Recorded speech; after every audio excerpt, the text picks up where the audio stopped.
Brasileiro? Também. Mas eu sou americano, né? E não precisa de tradutor. Vocês não precisam fazer o Peter aqui, porque eu sou um americano que fala português. Sou da América do Sul. Sou paulista, né, do estado da Federação de São Paulo. E sou da cidade capital, ou uma das maiores cidades do mundo, a quarta maior cidade do mundo, com quase 22 milhões de habitantes, na sua capital e na sua grande São Paulo. Então, nós nos identificamos como paulistanos. Então, só em São Paulo e Paraná, que são os dois estados do sul ali, a população de japoneses ultrapassa a população de toda Portugal. Então, saindo de Tóquio, lá do Japão, onde você vai encontrar mais japoneses? Né? Lá na região sul do Brasil. Temos árabes, temos italianos, e eu sou metade italiano, lado da minha mãe. O que mais que nós temos lá, Natasha? Tem de tudo. Tem alemães, tem até uma cidade chamada Olambra, que é mistura de Holanda com Brá, de Brasil, então ficou Olambra. Imagina o que tem lá dentro, né? Tem coreanos. E assim vai, lá é uma cidade, é um país assim, muito diferente. Enfim, eu me converti quando eu tinha 19 anos de idade. Espera aí. Sim. Também é português. Sou português? Bom, Da parte do pai. da parte do pai, né? Você vê que eu tenho uma estampa aqui de luso, né? Enfim, eu me converti com 19 anos, quando eu estava terminando o colégio, e foi numa igreja chamada Cristo Salva, ou Jesus Save. Foi um piloto de corridas que estava na Inglaterra, participou do movimento Jesus Save, levou esse movimento lá para São Paulo para mexer com jovens, trazer evangelho para jovens. Isso no final dos anos 70, onde as igrejas eram muito fechadas, muito conservadoras, onde existiam os protestantes de um lado e os católicos do outro. Os evangélicos, com essa modernidade toda, não existia na época. Me converti nesta igreja através de moças, colegas da classe de estudo do colégio. Depois de participar daquele movimento com jovens, eu conheci o Camilo. E com o Camilo conheci quem? A Camila, a minha esposa, que é a cara da Natasha, né? A Naná, minha filha. Depois desse movimento, o Camilo começou ele ficou noivo com uma Nisei, uma japonesa. Nisei é a segunda geração de japoneses. E nós fomos para a igreja metodista, que essa moça participava. E aí começamos a levar o evangelho mais a sério. Porque jovem é aquela alegria, né? Tudo é festa, não tinha banco, sentava em almofada, para evangelizar. Aí entramos numa igreja um pouco mais séria, mais comportada, e começamos a aprender algumas coisas. E foi nesta igreja, que eu já estava lá com meus 21 anos, por aí, tipo Lucas e Bia. Eu casei cedo demais. E eu queria ter um padrão na minha vida de uma família crente. E tinha a família lá de um missionário americano, que eu achava assim ideal para seguir. Eu falei, eu quero me espelhar naquela família. E assim começou. Assim, eu e a Camila começamos a fazer um projeto de vida. Ainda noivos, já tínhamos nossa poupança, nosso dinheiro à parte, já trabalhávamos juntos. E foi assim. Casamos, ok. Passou um tempo, saímos da metodista porque achamos que a doutrina estava um pouco mística demais. E fomos para uma igreja batista. Olha o movimento, né? Cidade grande proporciona isso. Tem igrejas de todos os tipos, tamanhos, cores, modelos, para a sua escolha. E lá fui eu para uma igreja batista, por quê?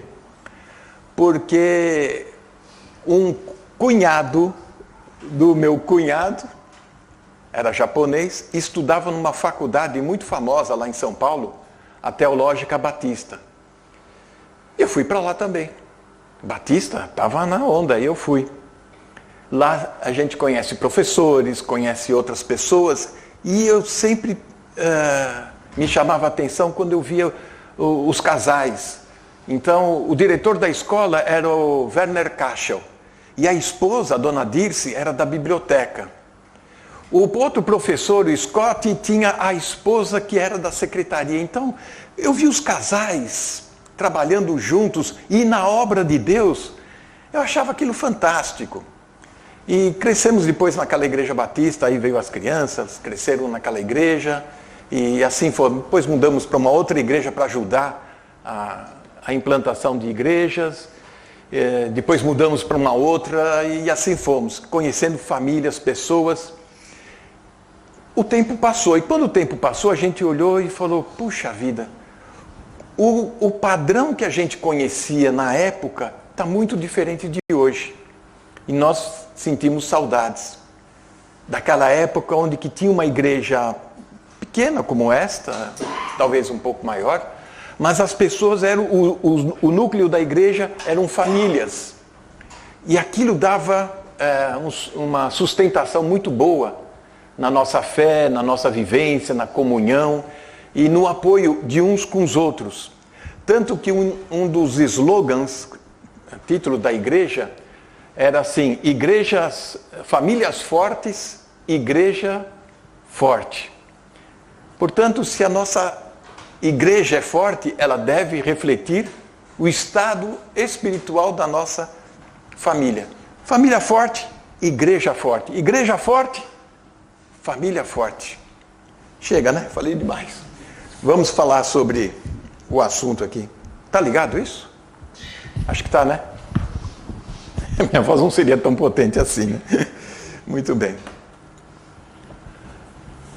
Quando eu estava numa destas igrejas, eu sempre dei aula para jovens, líder de jovens, escola dominical, e não que eu era assim, intrometido no assunto, eu quero dar aula. Não, sempre me colocavam na fria. Você pode ir lá dar uma ajuda com as crianças? Eu ia. Você pode dar uma aula lá E sempre fui, porque como eu comecei a estudar numa faculdade de teologia, achavam que ele domina todo o assunto, então vamos jogar ali todas as áreas. E eu fui nesta. E numa vez eu cheguei e comentei alguma coisa, en passant assim, eu falei, mas aquela pessoa lá é um Nabal. Tinha uma jovenzinha na igreja que nasceu na igreja, cresceu na igreja e falou assim, como Nabal? Que Nabal? Eu falei, o Nabal da Bíblia.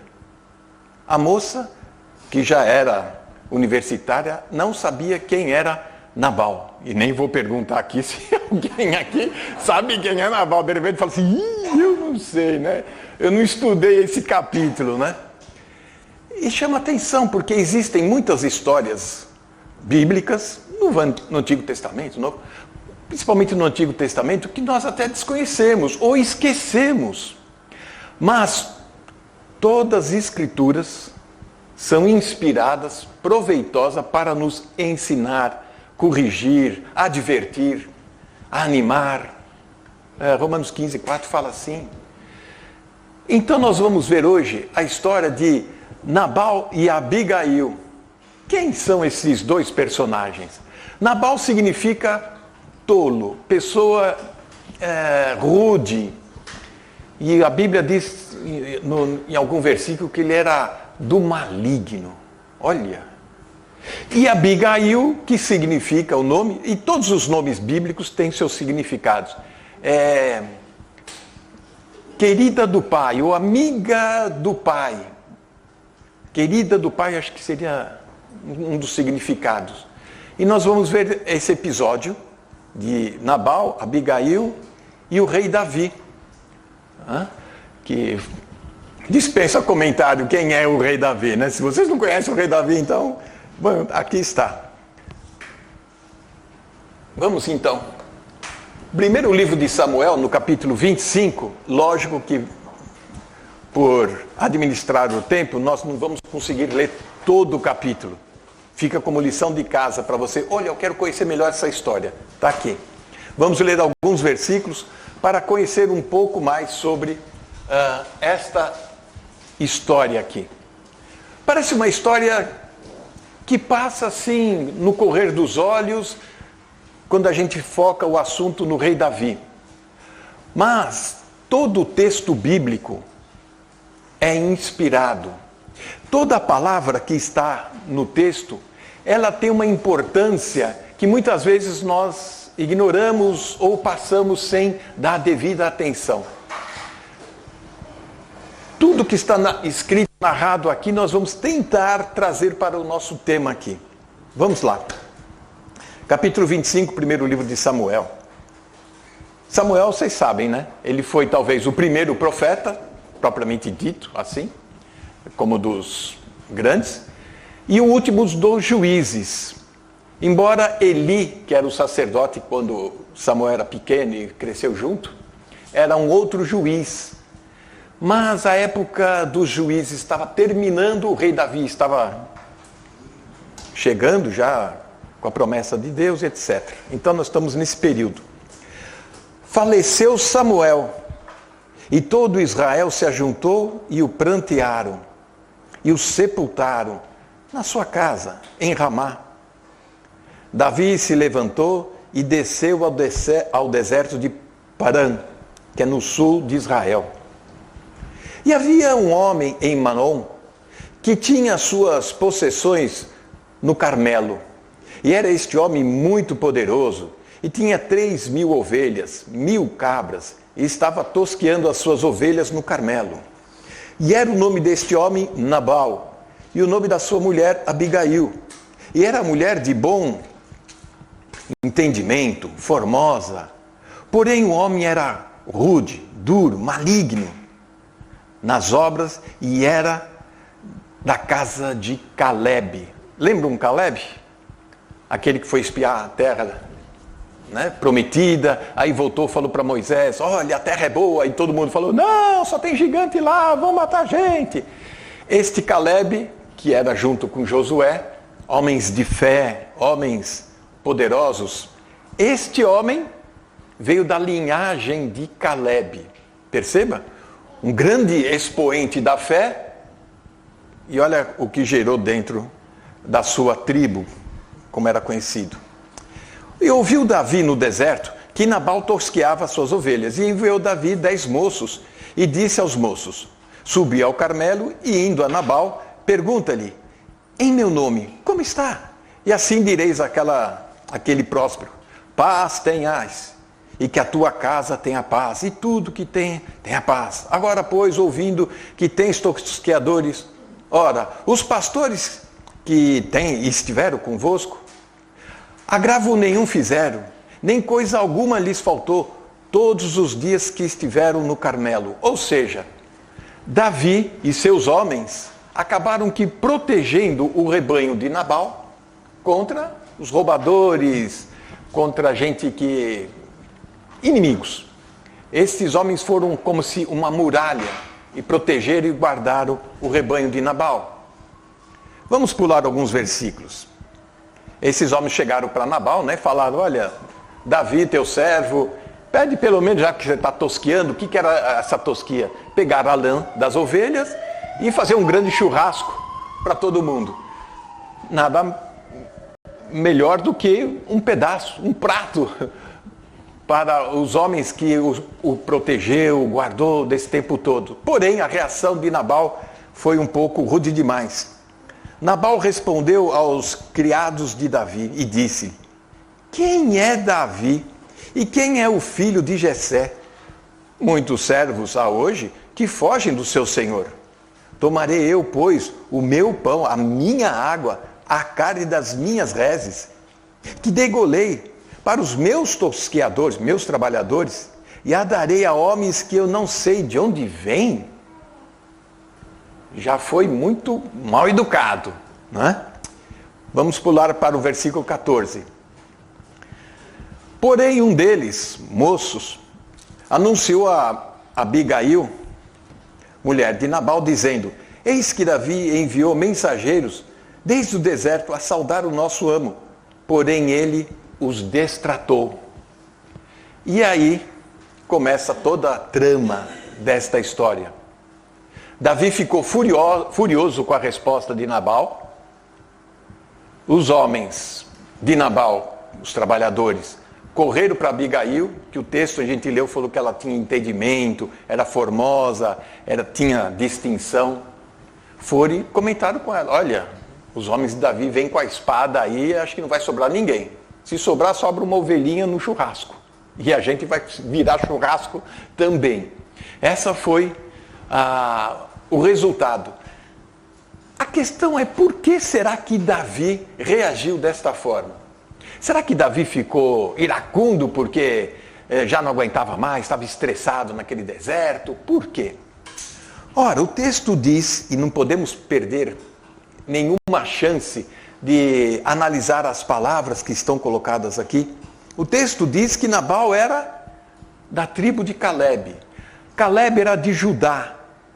Davi era de Judá. Óbvio, claro, que Nabal sabia quem era Davi. Tanto que fala, quem é esse, o filho de Jessé? Sabia quem era a família de Davi.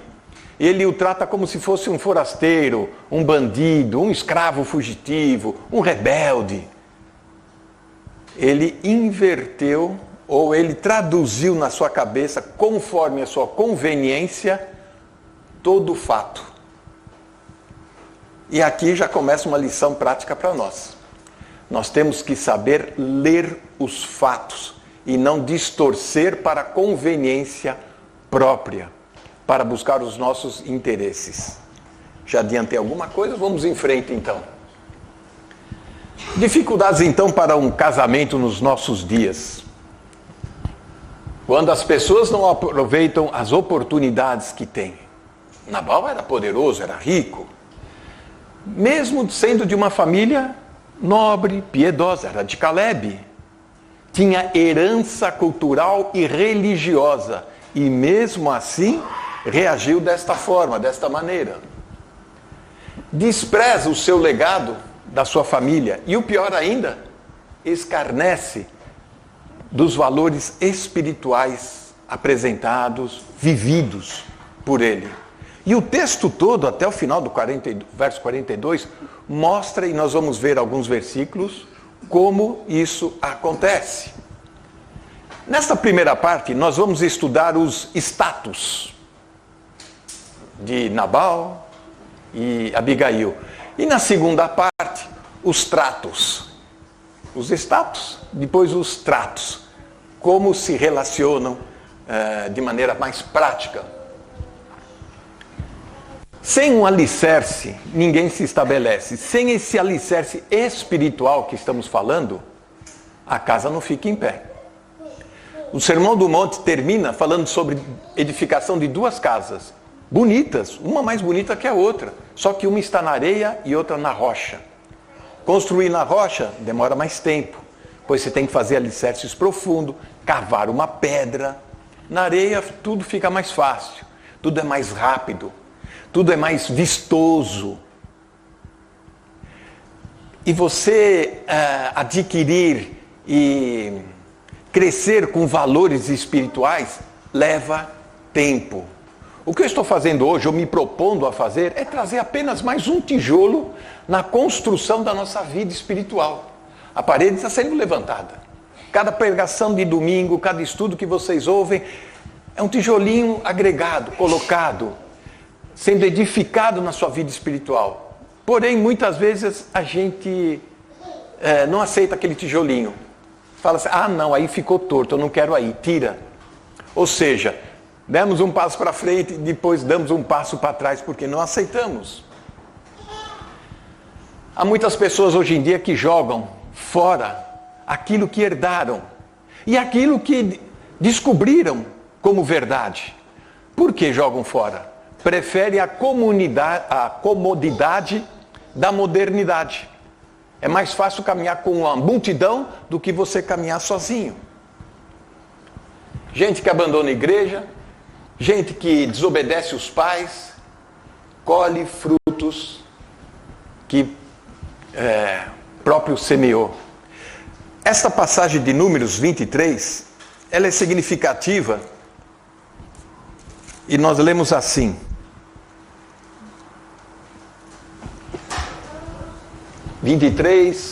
32, 23.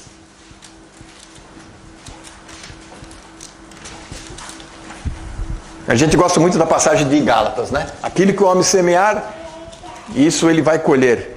Mas o Números 32, 23 diz assim: se não fizerdes assim, eis que pecastes contra o Senhor. E sabei que o vosso pecado vos há de achar. Isso é sério. Você acha que você joga uma pedra e aquilo não vai te machucar, vai machucar só o vizinho, só vai quebrar a vidraça do outro. E você vai sair isento e saindo mais esperto, não é? Porque eu superei os traumas, eu superei muitas vezes aquele modo arcaico herdado da minha família. Ah não, agora eu sou liberto. E começa a sair fazendo o que você bem entende. O texto aqui está dizendo, a pedra que você joga é um bumerangue. Aquilo vai voltar numa velocidade e atingir a sua testa. Por isso, tome cuidado. Porque aquilo que a gente planta, a gente colhe. Ou seja, nem sempre vem a resposta imediata. Você pode plantar uma semente hoje e daqui uns par de anos você recebe os frutos. Não vai vir no dia seguinte. Não é um feijão mágico como dá da história, que cai na água, molha, sobe. Não. Leva tempo e você acha que está levando vantagem, como foi a situação aqui de Nabal. Nabal tornou-se uma pessoa tóxica. O que são pessoas tóxicas? Aqui falando de Nabal. Alguns sinais, tem mais. E veja só, quando eu estou falando de Nabal aqui, não é para as mulheres, as esposas, as moças olharem para os homens e falarem assim, seu Nabal, você não passa de um Nabal, não é? E aí quando eu for falar de Abigail, as moças se levantam, tá vendo? Tá vendo? Você pode ser um Nabal e você pode ser uma Abigail. Os personagens estão aqui. Agora, você vai colocar o seu lugar aqui, onde você se encaixa. Você faz a pessoa se sentir incapaz de fazer qualquer coisa. Nabal, ele tinha este poder de manipular, de oprimir, de brigar, de se impor. E ele fazia isso, as pessoas se sentirem incapazes, incompetentes. Ele queria dominar tudo, ele era o senhor de tudo. Será que dentro de casa, do lar, não fazemos a mesma coisa? Ou a esposa quer mostrar que ela é melhor que o marido, estão dentro de uma disputa de quem manda na casa, quem é que é o mais poderoso, influente na casa. Eu tenho herança familiar. Eu nasci dentro da igreja. Você se converteu depois da juventude, já fez muita besteira na vida. Aí começa a discussão. Um quer mostrar que é melhor que o outro. Diminui, desvaloriza as conquistas do outro. Não respeita o testemunho, não respeita a maneira como a pessoa se comporta ou que fala. Quer sempre interpretar conforme a sua conveniência. Acha que você é uma propriedade, acha que você tem que se sujeitar, afinal de contas, eu que mando aqui. E o casal vive nessa intriga, nesse atrito o tempo todo. Quem manda sou eu. Não, você não faz, você já fez errado, deixa que eu entendo. Te culpa por tudo. Tudo que acontece de ruim, se não é você, é da tua família. Por quê? Você sozinho não vai aguentar o tranco. Então aí você chama a tropa toda. Você chama a família dela toda. Olha, você não serve, nem você e nem a sua família. Pronto, aí já vem todo mundo. Né? E olha que eu tenho 2 cunhados, hein, gente? Olha, uma maravilha. Quem quiser um, fala comigo, eu estou vendendo. Posso negociar o preço. Usar de chantagem emocional para convencer o outro. Inventar uma história. Fingir que não está passando bem, simular situações, criar todo um clima favorável para você conquistar algo. E é isso que torna um relacionamento tóxico, pesado, nebuloso. Muitas vezes você fala, mas que exagero. Tudo bem, Nabal e Abigail tiveram o que mereceram. Na minha casa não é assim, lá anda tudo bem. Tudo bem? É como um dia de céu nublado, como hoje, por exemplo. Lá em São Paulo, um céu assim nublado, com nuvens carregadas, era chuva na certa, porque nós estamos perto de uma serra. Muitas vezes dentro de casa é assim, você acha que está tudo tranquilo, tudo normal, a temperatura está agradável, mas está se formando uma nuvem escura sobre a sua cabeça e você não percebe isso. De repente vai cair um temporal e você não percebe. Aí começa a agressão física e o pior, verbal, sua incompetente, você é isso, você é aquilo, pronto, aí já perdeu completamente as estribeiras, o respeito, e aquilo vai, né? E o pior de tudo, proíbe a pessoa de fazer coisas, aquilo que gosta, aquilo que quer. Eu vou na minha mãe, não vai nada, vai gastar de novo gasolina para cima e para baixo, coisas assim. E aí a comunicação começa a ficar áspera demais. Abigail, um encanto de pessoa. No cinema ela seria uma Sophia Loren, ou uma Julia Roberts, ela seria uma pessoa encantadora, fala mansa, com olhos profundos, compreensiva, né? Mulher sensata de caráter, conhecimento, piedade. Diz a Bíblia, em Provérbios 19:14, a esposa prudente vem do Senhor. Ela não vem da escola, da faculdade, ela vem do Senhor. Uma mulher virtuosa vale mais do que muitas riquezas. Provérbios 31 tem toda uma descrição, e não vamos poder ler agora, por questão de tempo, de como a mulher vai administrar o lar, como ela vai economizar, como ela vai adaptar, como ela vai ter criatividade para transformar o lar em algo agradável. Certo? Esta era Abigail. Nabal nunca valorizou a esposa que tinha. E muitas esposas talvez não valorizem o marido que tem, que trabalha, que se dedica, que abre mão, muitas vezes, de fazer tantas coisas para a família. Opa, mudou. Aqui está. A questão que nos intriga é o seguinte: por que Abigail, uma mulher de caráter piedosa, casou com Nabal? O que aconteceu com Nabal? Será que ele mudou da noite para o dia? Trabalhando no deserto, com as ovelhas, o sol quente, né, gente? Vamos dar um desconto para Nabal, né? Será que queimou os miolos? O que acontece?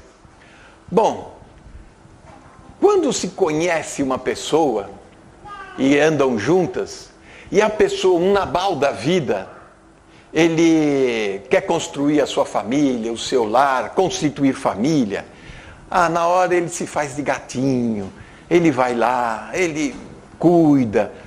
Depois que ele conquistou o que ele queria, aí pronto, aí ele já tira o sapato, põe o pé na mesa, fica, agora você vai me servir, pronto, aquilo vira que vira. Talvez os pais de Abigail falaram, olha, Nabal é rico, vamos dar a nossa garota, né? Naquela época faziam esses acordos, né, de aliança. Será que foi isso? Não sabemos, né? Ou será que ela viu nele um valentão, um cara tipo Clint Eastwood, com aquele chapéu de cowboy, revólver na cintura, e falou, nossa, aquele mau caráter, tem uma pinta de mal, né? Mas ele é sedutor. Aí pronto, a moça vai, cai nos braços do encanto. Cuidado, moças, com quem você vai casar. E o dinheiro, a riqueza, as propriedades, os bens são transitórios. Hoje tem, amanhã vai saber o que tem, né? Isso foi um exercício mental. O que aconteceu para essa família chegar nesse estágio, né? Nabal tinha muitos privilégios, vivia no conforto, era uma pessoa infeliz. Parece que tinha tudo para ser feliz, mas ele era infeliz. O texto vai mostrar isso para nós. Muitas vezes tem pessoas que têm privilégios na vida. Não faz muito esforço e ganha muito dinheiro. Mal estuda e tira diploma. E você se dedicando, você ralando, e você, como diz as minhas filhas lá em casa, eu nunca vi o André estudando aqui em casa. E sempre tirando nota. Sempre tirando nota e se formando, e foi à frente, e foi adiante. E a Karen, eu tenho que ficar escrevendo no caderno, eu tenho que ficar não sei o quê. E o menino lá, ele falou, preste atenção na aula e não precisa estudar em casa. Era a técnica dele, né? Não sei se funcionava assim tão bem. A Bíblia diz que a vida de um homem não consiste nos bens que ele conquista. Lucas 12, 15. Homem, amanhã vão pedir a tua alma, o que você tem preparado? Conheço muitas pessoas na minha jornada de várias igrejas que eu participei, que eu vivi, a última inclusive, quando nós montamos uma igreja dentro de um hotel, e aquilo foi um negócio muito arrojado e esquisito. Isso foi há pouco tempo. Um dos rapazes da equipe pastoral, recém-casado, a esposa grávida, nasceu a bebê, passou o quê? Meses depois descobriu que a moça estava com câncer avançado, agressivo, de garganta. A moça muito bonita, uma Abigail da vida, ajudava muito na igreja, faleceu assim, ó. Aquilo foi um choque para todos nós. Deixou o bebê depois, quis o destino que foi aluna da Natasha, da Naná. A vida é assim, nós não sabemos a hora que vamos partir. Como diz o Nando, né? Todo mundo está com a senha na mão, mas não sabemos o número que vai chamar. Se você quiser ficar com a minha senha aí, pode ficar, né? Se chamar, né? Tem gente que vive no abuso dos privilégios sem pensar no amanhã ou no futuro. Pessoas mais apegadas ao status, ao dinheiro, à posição social, do que, de fato, as pessoas ou a família. Aquilo que você vai deixar de herança para o seu filho, será uma fazenda? Será uma loja? Uma empresa? Ou o que você vai deixar para os seus filhos é uma herança espiritual? Aquilo que é a verdade, e a pessoa não vai ser manipulada, não vai ser influenciada, não vai ser iludida por este mundo que nos transtorna. Há pessoas que brigam por dinheiro, ou por falta de dinheiro, ou porque tem pouco dinheiro, ou porque não tem dinheiro. Há pouco tempo tinham 2 irmãos brigando porque o pai deixou um dinheiro. Eu vi esse dinheiro dentro de uma caixa, eram $1. Transtornaram a casa. Estavam já até com o machado querendo quebrar a parede para achar o dinheiro. Tudo girava em torno do dinheiro. E as famílias, muitas vezes, começam uma crise familiar, ou entre os casais, por causa de dinheiro. E isso aí é o estupim. Se a pessoa não tem uma boa base espiritual, de fé, é um estupim para tudo ruir.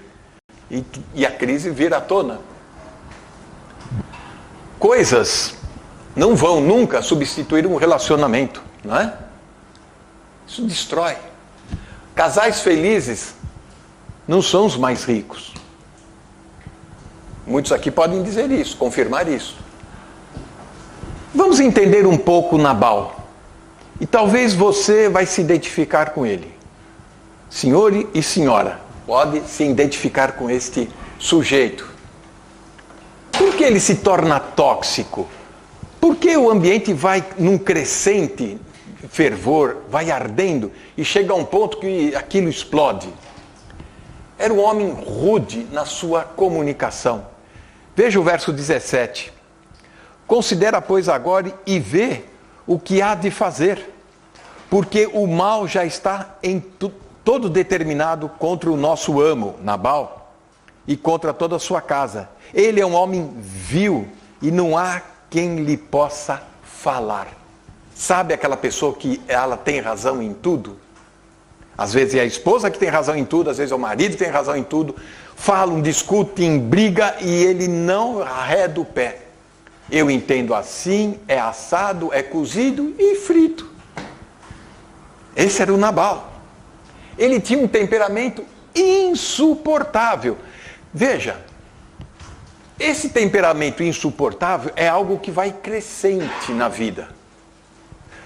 Se Abigail tivesse conhecido já nesse momento de vida, provavelmente ela não ia casar com ele, nem amarrada.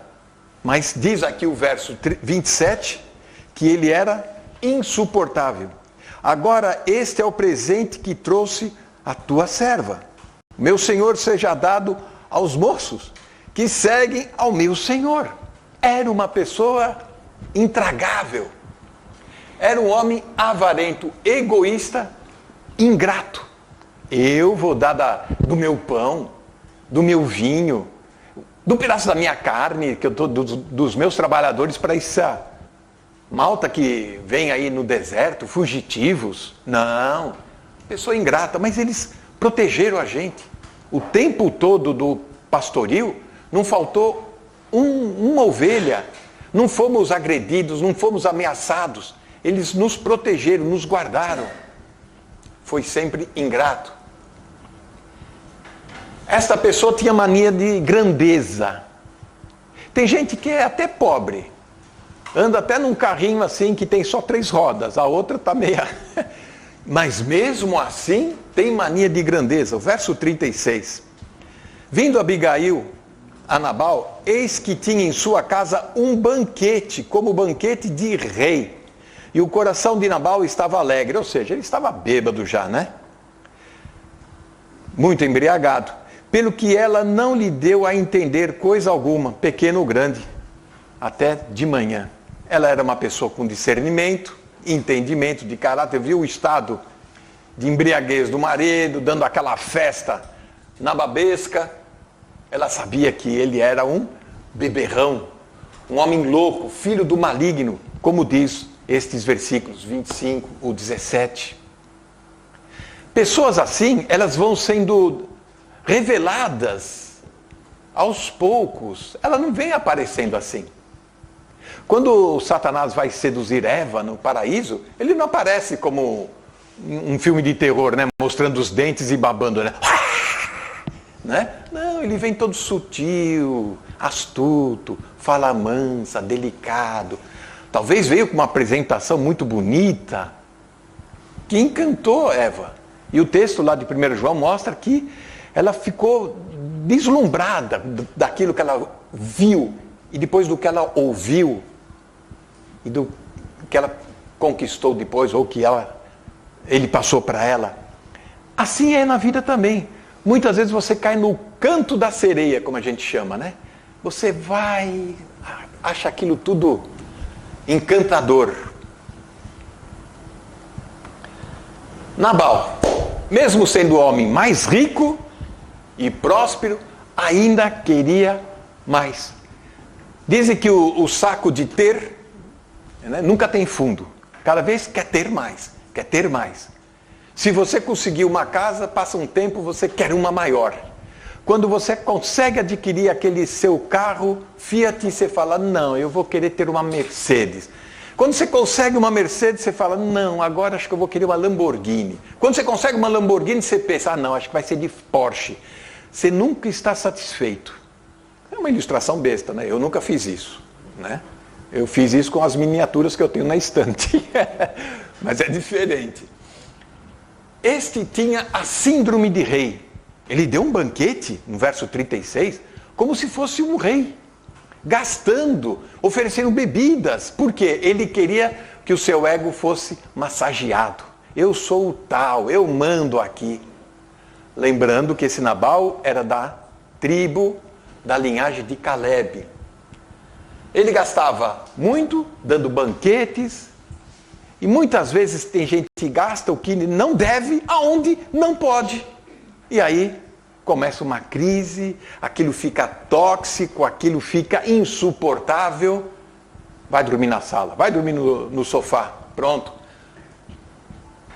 Ele ostentava sua riqueza, tentava passar a imagem que ele tinha mais do que, na verdade, ele possuía. Muitos vão para a igreja, muitos aparecem numa festa de casamento, muitos se comportam no meio dos irmãos ou da família, querendo mostrar que tem mais do que é. Só para mostrar, olha, conseguir sucesso na vida. Olha, eu tenho agora. Mal sabe a dívida que possui no banco ou no cartão. Eu andando lá perto de casa para ir até a loja, que nós temos lá, loja de calçados, tem que passar por umas ruas pequenininhas para chegar com umas casas muito simples, umas casas muito deterioradas, precisando de um verniz, de uma tinta. Mas quando você olha dentro assim do portão, tem um carrão bonito. Eu falo, uau, que carro, até paro, fico olhando, não cobiçando, só estou olhando, né? Não vou tirar pedaço. Essa pessoa, quando tira o carro e vai passear na cidade, você fala, nossa, ela mora, né, na parte nobre da cidade, essa pessoa tem tudo. Mal sabe que mora em Santo Amaro, que tem uma ruazinha lá, enfim. Pessoas que querem mostrar aquilo que não é. E se tem um lugar que você não consegue esconder a sua máscara, é dentro da igreja. Por quê? Não é que a igreja vai ficar vasculhando a sua vida. É porque o Espírito de Deus, uma hora, vai revelar. Não adianta, de Deus nada se esconde. Uma coisa encoberta que não venha a ser revelada, está na palavra. Então você pode ficar 2, 3 anos, um par de anos na igreja, uma hora as coisas acontecem. Uma historinha, acho que dá tempo. Estávamos nós na igreja do Morumbi, uma igreja famosa lá em São Paulo, perto de casa. Uma igreja grande, talvez com seus 2.000, 3.000 membros, um pátio de estacionamento largo, uma coisa fantástica. E de vez em quando íamos lá porque vários cantores apresentavam-se naquela época por lá, isso já nos anos 90. Se apresentavam músicos, até internacionais, pregadores que vinham de fora. Era uma igreja que você se sentia muito bem, muito agradável, né? O sanduíche era de graça, o refrigerante era de graça, você podia se servir à vontade, todo mundo ficava feliz naquela igreja. Até que um dia houve um tititi, um boato. Você sabia que o líder de louvor, fulano de tal, aqui até nome bíblico, Moisés, ele é um embusteiro. O que é um embusteiro? Um enganador. Como assim? Ele, por ter uma testa saliente e um cabelo que começava já da metade da cabeça para trás, ele dizia que ele tinha um tumor no cérebro e que precisava de um remédio muito caro que trazia de fora. E os irmãos sempre davam uma oferta para ele. Ô Moisés, cantou tão bonito hoje, o ensaio do coral estava perfeito, olha, tem uma oferta aqui no envelope, que o Senhor te abençoe. E ele, fazendo fortuna. Pasmem, na igreja existiam 2, 3 médicos de hospitais conceituados. Nenhum destes médicos, e inclusive eram presbíteros da igreja, desconfiaram de nada. Nenhum dos médicos falou, Moisés, passa lá na minha clínica, vai lá no meu hospital, vamos fazer um exame, vamos ver se há um tratamento alternativo. Ninguém. Porque, primeiro que crente acredita no crente, né? Ah, ele é salvo, ele confessa Jesus, ele faz lindas orações, ele carrega a Bíblia de braço no braço. Se fosse só isso, o mal seria estancado na hora. Mas disso veio por trás uma vida libertina, depravada, que arrastou famílias. Quando se descobriu que ele mexia com adolescentes da igreja, aquilo foi um caos tremendo, podridão terrível. E quando tudo passou, a igreja balançou e tal. Como é que a gente suporta isso? Como é que a gente continua dentro da igreja? Sabendo que estamos, de repente, prestes a... Vai saber. Deus sempre nos guarda, Deus nos protege, Deus nos blinda, mas o mal sempre é castigado, aparece. Vamos lá, mais um pouco. 1 Timóteo 6 fala que é o amor ao dinheiro. Não é o dinheiro em si, mas o amor. Quando você tem o dinheiro como o foco principal, a atenção principal da sua vida, é a raiz, a origem de todos os males. Quem quer ficar rico cai em muitas ciladas. e do inimigo também. É uma oferta de emprego fabulosa, aí quando você chega na empresa, descobre meses depois que a empresa não tem tal capacidade, vai à falência e você não pode voltar para a anterior. Você trocou o certo pelo duvidoso. Por quê? Cresceram as cifras diante de você. Você falou, puxa, se eu trabalhar tantos anos nessa empresa, eu já posso entrar na reforma. Muitas pessoas entram em falência ou perdem uma carreira profissional por causa desta ambição.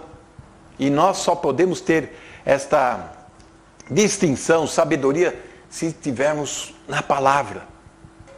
Quando tem uma decisão importante a tomar na vida, precisamos pedir sabedoria a Deus, como diz lá em Tiago. O Senhor vai nos dar sabedoria para administrar, entender o contexto que estamos inseridos. Na verdade, quando tem uma decisão, nós fazemos joguetes com Deus, barganhas com Deus. Ai, Senhor, se passar um carro amarelo agora é porque o Senhor está confirmando que eu tenho que fazer isso. Aí você fica na janela. Aí passa um carro laranja, você fala, acho que está valendo. Não é amarelo, mas é porque isso aqui já amadureceu um pouco. Serve esse laranja. A gente faz provas com Deus. Olha, Deus, se amanhã chover, então quer dizer que eu não posso ir, eu não vou. Aí você acorda de manhã, tem só um nevoeiro, você fala, Deus não quis castigar, forçar muito, mas acho que o nevoeiro já respondeu. Você mesmo induz aquilo que você acha que Deus está dizendo para você. Eu conheço gente, agora mudaram as matrículas dos carros no Brasil, mas antigamente eram 2 letras e 4 números. E as pessoas faziam, olha a letra daquele carro, olha lá, SL é Salmo, SL é Salmo, vê lá, 0037, é essa a promessa de Deus. Né? As pessoas fazem isso. Pessoas se matam, se corrompem, se vendem para ter um status, para se promover, para mostrar que é o tal, o maior, o melhor. A nossa vida não se restringe a este momento único. Temos que pensar adiante, lá para frente. O filho está crescendo, a esposa está envelhecendo, eu estou envelhecendo. Nós temos que ter uma visão mais ampla. Só que nós somos parvos. Nós temos que pedir a visão do Senhor. E o que o Senhor dá para nós? Lâmpada para os meus pés é a tua palavra. Graças a Deus por isso. Já pensou se fosse um holofote? Que Deus acende, aí você vê até o fim do túnel lá embaixo. Você se assusta com o que vai acontecer na sua vida. Deus mostrando tudo que vai acontecer, você começa a andar para trás. Mas lâmpada para os pés é quando você sai à noite com uma lanterna e só onde você vai pisar, você ilumina. Aí você vai pisar, opa, ali não. Aí você vai para cá. É assim que a palavra de Deus nos orienta. Passo a passo. É uma caminhada com Deus. Não é nesse estudo que vamos resolver todos os seus problemas. Não é numa pregação de domingo que pronto, basta. Agora eu já sei, eu me viro sozinho na vida. Não. É passo a passo. Você vai ver que você está errado, que você precisa se corrigir. Você vai ver que você é um Nabal que está com os valores invertidos, que precisa corrigir. Nós precisamos estar conscientes o tempo todo que a palavra quer nos moldar a Cristo. E não ao pastor, ao ancião, um presbítero da igreja. Não ao expoente, eu quero ser tipo Billy Graham. Não, é a Cristo. O nosso objetivo na vida é sermos moldados a Cristo. E aí você vê, quando eu estou longe, mal começou, mal sou um feto ainda. Está muito longe.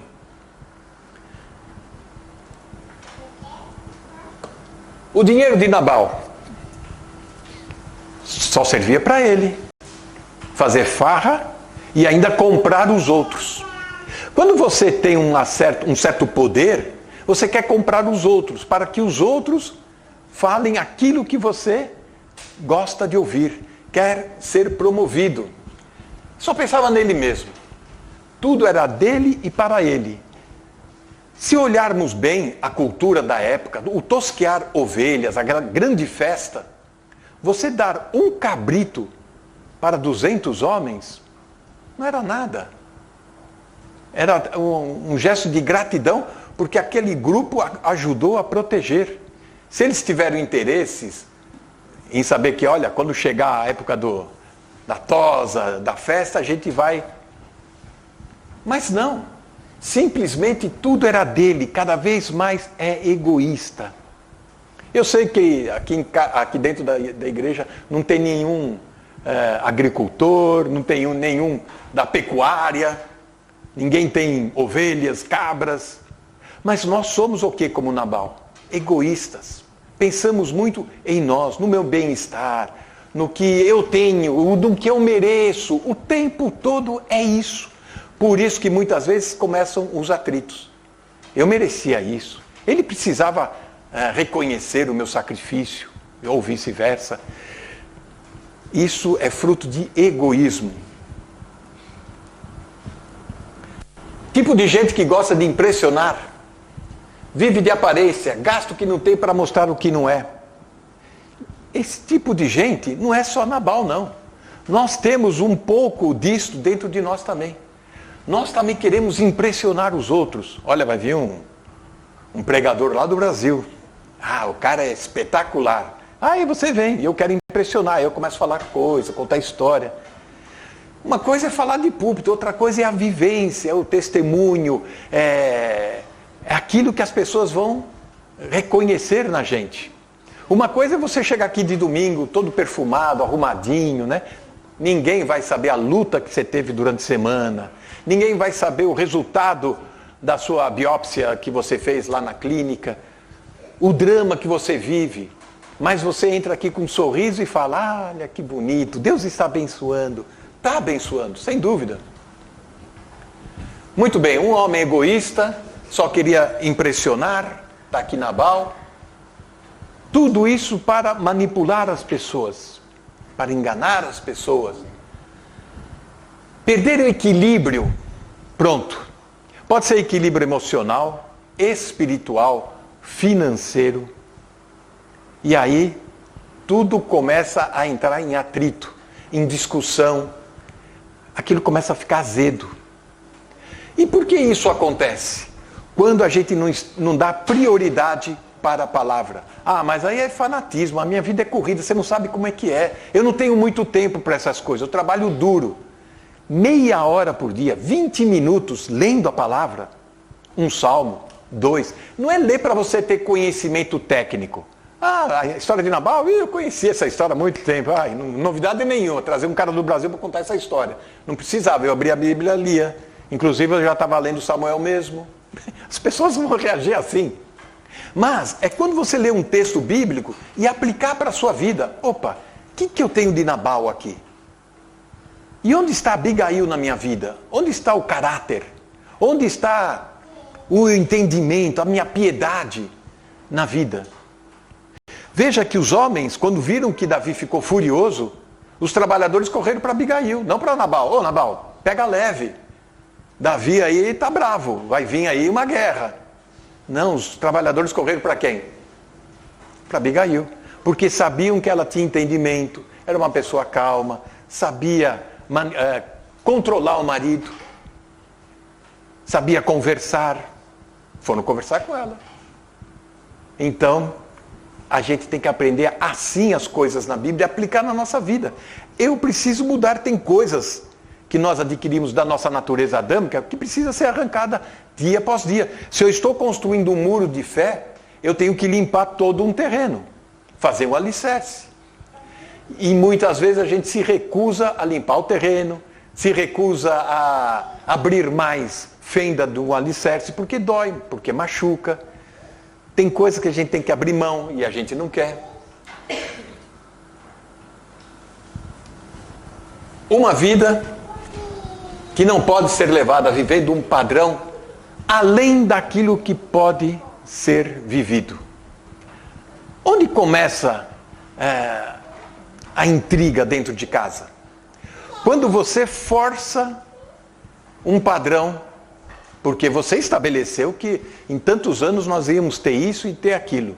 Você dá mais valor às coisas do que às pessoas. Uma sabedoria que eu adquiri com o japonês, porque lá está cheio de japonês, a gente tropeça em japonês. Ele uma vez falou assim para mim, dentro da igreja, um dos anciãos lá. Ele falou, na sua vida, se você está subindo a escada, se você pode estar no degrau de cima, por segurança, para não tropeçar e cair, sentir que está muito alto, desça 2 degraus, fique mais confortável e seguro. Não queira dar um passo maior que a perna. Essa seria a nossa sabedoria. Você vai comprar um carro? Compre um carro da sua possibilidade, não dos seus sonhos. Aí você se aperta com dinheiro, de repente as coisas mudam em casa. Alguém ficou doente, você precisa ajudar um familiar e você não tem dinheiro. Aquilo vem como efeito cascata. Aquilo que é um sonho para você se torna um pesadelo depois. Precisamos ter esse tipo de sabedoria na vida. Mas onde eu vou adquirir isso? A palavra de Deus diz: quem não tem sabedoria, peça a Deus, que dá liberalmente e não joga na cara de ninguém. Está lá no 1º capítulo de Tiago. Formando tempestades. Estas tempestades fortes que vêm e arrasam tudo, elas vão se formando aos poucos. E muitas vezes você nem percebe. Uma nuvem aqui, uma nuvem escura lá que chama atenção, o céu que estava azul agora não está tão azul. E você continua vivendo normalmente. Até que de repente o clima fica pesado e escuro, e quando vem a tempestade, ela vem e arrasta. E aí, você vai lamentar com quem? Ah, que azar que eu dou na vida. Deus não me ama. Joguei pedra na cruz. Uma coisa assim você vai falar. Mas perceba como anda o céu da sua vida, da sua casa. Se existe alguma nuvem se formando, preste atenção, uma hora vai virar um trovoada. Perceba se o negócio começa a ficar um pouco opaco, escuro, ofusco. Você não está enxergando direito a situação. Para pensar um pouco. Valorize mais as pessoas que você tem na vida, porque depois que perde, para retomar, custa muito.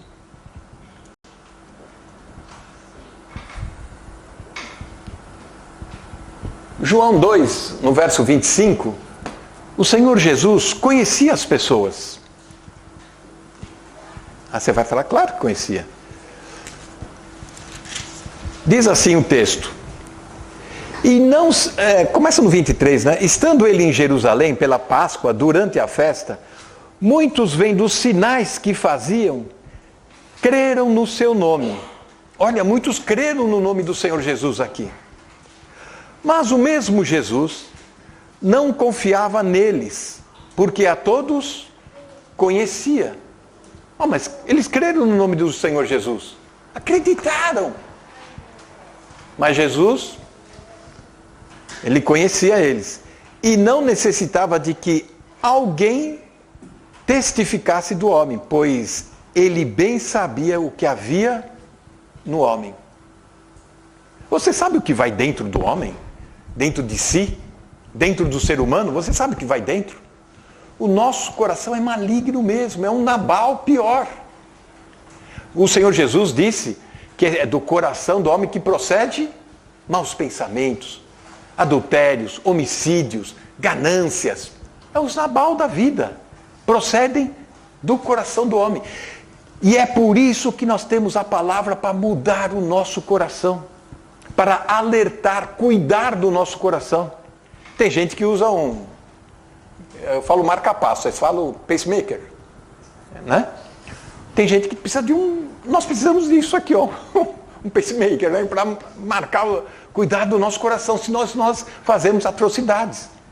Nós desandamos, porque essa é a nossa natureza ruim, que quer viver longe de Deus. Aqui o texto diz que as pessoas creram em Jesus, tudo que ele fazia, os sinais, as maravilhas. Quem é que não crê? Cremos. Mas ter fé em si, se apossar do Senhor, rapaz, é diferente. O Senhor sabe que está no seu coração. Dentro de casa a esposa pode esconder alguns sentimentos para o marido. E o marido pode esconder alguns sentimentos da esposa também. Porém, dentro de casa, o segredo que eu aprendi na vida foi o seguinte. Como eu gosto de carro, eu não gosto de carro automático, eu prefiro manejar, conduzir o carro, trocando as marchas. Dentro de casa nós precisamos saber trocar as marchas. Às vezes não adianta você colocar a sexta, sétima marcha e acelerar fundo, porque ninguém vai aguentar o tranco. Tem gente querendo olhar pela janela. observar algum movimento lá fora. Muitas vezes a gente vem com muito fôlego, com projetos, com ideias, com desejos. Mas nós temos que saber mudar a marcha, voltar à terceira, para acompanhar o passo. Quando Jacó veio de Padã Arã, lá no norte da Síria, voltando com a família dele, né? Foi encontrar com Esaú. Foi encontrar com Esaú, ele veio temeroso. Agora eu vou encontrar com aquele meu irmão que queria... Vocês entendem, né? Que será? Aí dividiu o grupo da família, vocês vão para cá, se vai para lá. Se o bicho pegar aqui, vocês correm por lá, né? Então, é assim que a gente vai se dividir. Depois que se encontraram, diz o texto bíblico, se abraçaram, choraram, se reconheceram, fizeram as pazes, que beleza, que maravilha. Saul falou, vamos. Ele falou, vai indo à frente, irmão. Eu tenho uma família grande e eu preciso acertar o meu passo com eles. Eu preciso caminhar na velocidade deles. E é assim que está acontecendo dentro de casa. Nabal acelerou com tudo. Queria aparência, opulência, riqueza. Queria impressionar, enganar, manipular. Nós somos assim. Nosso coração nos leva a isso. Mas nós temos que ter um pouco de Abigail. Ter caráter, piedade. Buscar no Senhor orientação, sabedoria. Para que o seu coração não te iluda, não te seduz com riquezas, com propriedades. Vamos na velocidade da família. O que quer? Vamos entender a necessidade de cada um. É muito fácil, é muito simples você chegar na igreja ou em casa, depois de um dia de trabalho, e se apresentar assim. Vistoso, brilhante, apetitoso, né? Desejoso. Ah, querido, cheguei! Porém, muitas vezes, nós chegamos assim. Isso é aos olhos de Deus. Por fora até que está bonito. Quantas vezes você já não comprou no mercado, na feira, né? Ou frutas bonitas, você chega em casa, quando você abre, você fala, né? Ainda tem uma dançarina lá no meio, né? Sempre tem isso. Né? É assim que está o nosso coração diante de Deus. Por isso que o Senhor se preocupou em trazer a sua palavra para curar, para tratar, para depurar. E nós precisamos ter consciência disso. Nós somos teimosos como Nabal. Não, eu não preciso, não é assim também. Eu dou um jeito, eu tenho um plano B aqui. Eu consigo. Não consegue. Não consegue porque, a ponto da sua situação ser crônica, crítica, Deus teve que mandar o seu filho para subir numa cruz, que era a nossa. Era minha, era a sua. Por quê? Nossa rebelião com Deus. Eu sei, você não matou ninguém. Você é bonzinho. Você não roubou nada. Que ninguém descubra, né? Mas nós temos potencial para tudo isso e mais um pouco. Porque o nosso coração é maligno. Nós precisamos entender que é esse coração intoxicado que vai contaminar os outros. Quantas vezes eu entro lá na cozinha, tem uma cesta bonita de laranjas ou mesmo de maçã, e às vezes eu olho uma lá que não está tão brilhosa, eu pego assim, quando eu viro tem uma mancha preta assim, isso aqui já era, né?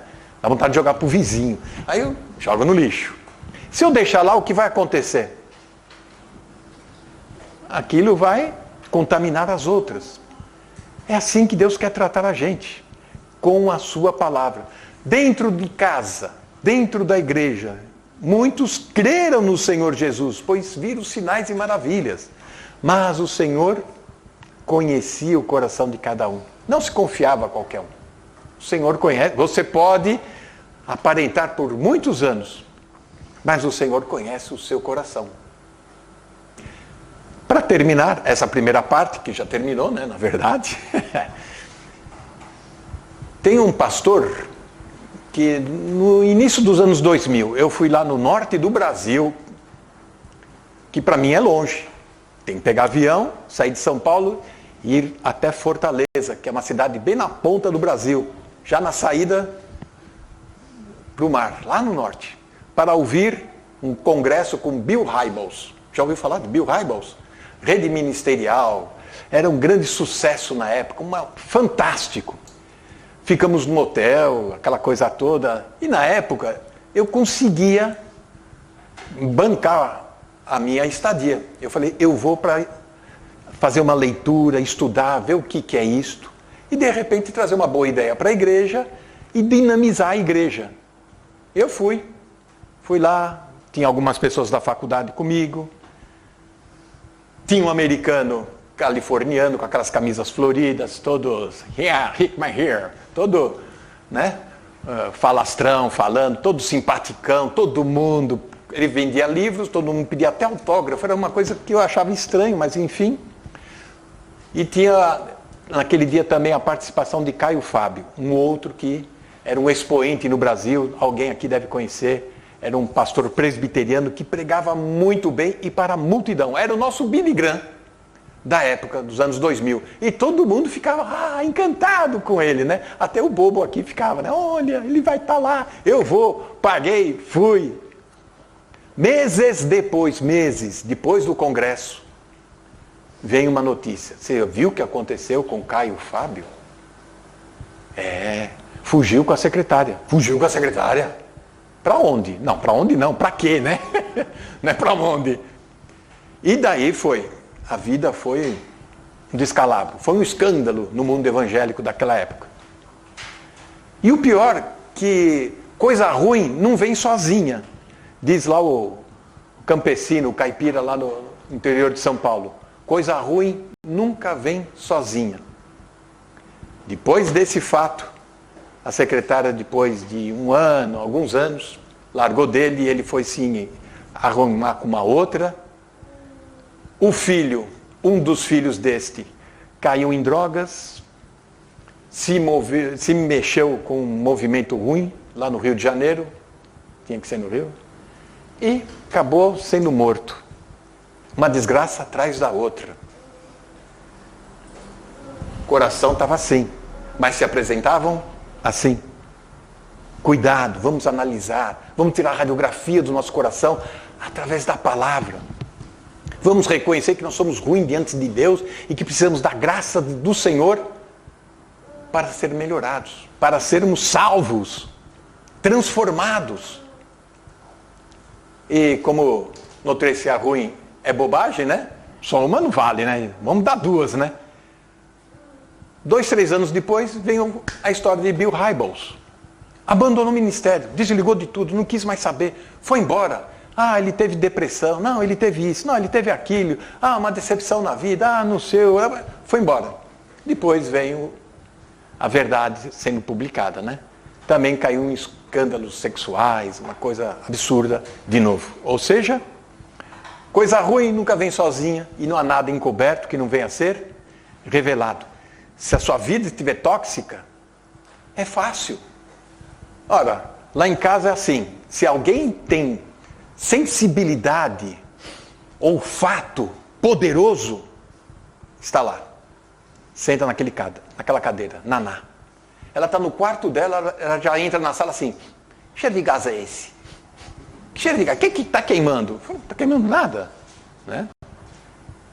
Mas estava mesmo, tinha um gás saindo ali. Tinha algo que esquecemos ligado. Mas ela percebeu, já fomos lá, cuidamos do assunto. Nós temos que ter um olfato de Deus para perceber que tem alguma coisa errada na nossa vida. Só através da palavra de Deus. A gente vai, filho, abençoa, vai em paz, tal. Mas precisamos perceber melhor, colocar diante de Deus. Era o medo de Jó, que orava por seus filhos. Olha, eles estão lá, que maravilha, né? Ele tinha 7 moços, 3 moças, uma mais bonita que a outra. 7 rapazes, né? Tudo atléticos, assim como eu, bonito, forte, elegante, mechas brancas. Mas ele sempre orava, de repente um deles pode magoar no coração, agredir a Deus. Essa era a preocupação de Jó. E essa deve ser a nossa preocupação também. Nós precisamos sentir, perceber se algo está tóxico no ar.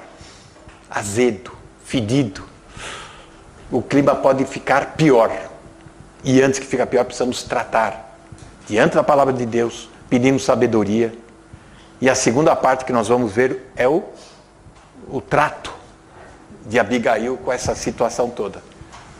Desculpa te falar demais, mas ainda temos agora um momento, né? Depois nós voltamos, ok?